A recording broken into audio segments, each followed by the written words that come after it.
Twongeye kubasuhuza abakunzi ba Military Stories TV. Uyu ni umwanya dukomeje kubagezaho amakuru acicikana hirya no hino. Ubu tukaba twerekeje ku mutwe wa M23 wahanganye n'ingabo za Demokarasi Iharanira Repubulika ya Kongo. Ku nkuru y'amasezerano y'ibanga Perezida TSHISEKEDI yagiranye na M23.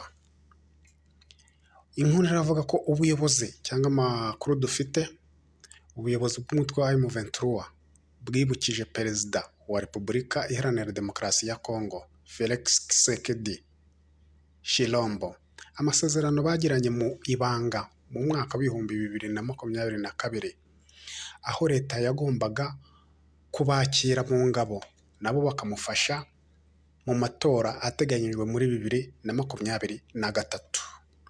Ni amasezerano intumwa za Perezida ya Kongo zakoranye n'abahagarariye umutwe wa M23, kandi havamo imyanzuro itandukanye igaragaza ubufasha leta ya Kongo yagombaga guha abarwanyi nabo bakayifasha kugarura umutekano muri Kivu y'Amajyaruguru.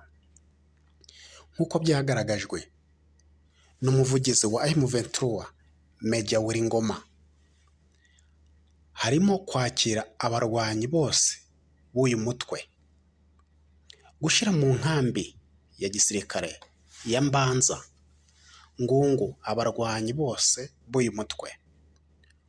Kuva mu Gushyingo 2021, abarwanyi ba M23 bagombaga kwinjizwa bahawe amapeti ari hejuru yayo bari bafite cyangwa bari basanganwe, mbere bagahita batangira kugarura ituze.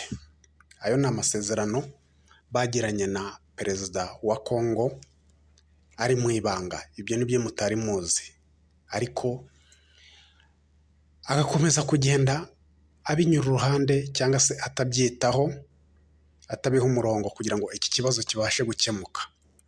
Ku ruhande rwa politiki, abanyapolitiki ba M23 bagomba kugira uruhare mu ishyingwa mu ishyirwa mu bikorwa by'icyerekezo cy'umukuru w'igihugu mu kuzamura imyumvire y'abaturage kugira ngo abashe gutsinda amatora ku nshuro ya kabiri.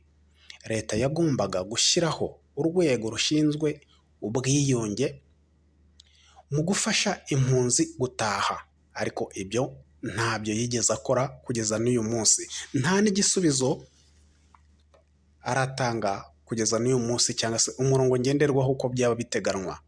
Akaba ariyo nayo mpamvu uyu mutwe wa M23 wiyemeje gufata intwaro kugira ngo uharanire uburenganzira bwabo binyuze no muri aya masezerano bari bagiranye y'ibanga n'uyu muyobozi mukuru w'igihugu cya Kongo. Kandi uyu muvugizi wa M23 Meja Ngoma ati, igitangaje ni uko nyuma yo kumvikana kuri iyi myanzuro, umusanzu wa M23 ari ukumvikana, ariko twatunguwe no kubona leta idufata nk'umutwe w'iterabwoba kandi ihitamo inzira y'imirwano. Ese twe twari gukora iki? Nta kindi, kwari kwerekana uburenganzira bwacu nk'uko twakomeje kubigaragaza. Turi abanyekongo kandi bavukiye muri Kongo. Ese umutwe w'iterabwoba ugira umutima wo gusangira ibitekerezo byo gukorana na guverinoma muri ubu buryo? Icyo ni ikibazo yabajije umuvugizi wa M23. Yakomeje avuga ko bandikiye Perezida TSHISEKEDI na Minisitiri w'Intebe wungirije akaba na Minisitiri w'Ubutegetsi bw'Igihugu ku ya 12 Gashyantare 2021, basaba gutanga ibikoresho n'ubushobozi kugira ngo amasezerano asinywe ashyirwe mu bikorwa, ariko ntibasubizwa.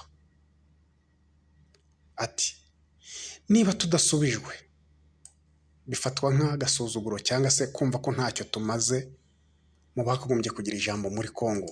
Uko ni kwa guhora duhezwa inyuma cyangwa se dutsindagirwa aho tutakagombye kuba tubarizwa. Aho ni he yavugaga? Ni muri ya mashyamba hirya no hino. Meja Ngoma yagaragaje impungenge z'ibikorwa by'iterabwoba n'ihohoterwa mu bice bimwe na bimwe nko mu mujyi wa Goma, Kiwanja, Rucuru, Bunagana, bikorwa ahanini n'imitwe yitwaje intwaro, imitwe yitwara gisirikare ya FDLR, EPCRS, Nyatura, ndetse n'ubwicanyi bwa hato na hato buhoraho, ariko guverinoma ya Kongo ntigira icyo ibikoraho.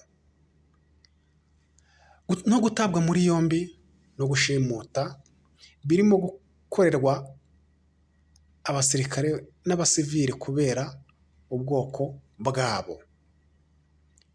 Uyu muvugizi yakomeje avuga ati, ibyo rero natwe tuzaharanira uburenganzira bwacu niba twaranyuze mu buryo bw'ibiganiro bakaba bagenda babwirengagiza, tukandika impapuro twibutsa n'amasezerano twagiranye, ibyo byose bakagenda babigira impfabusa.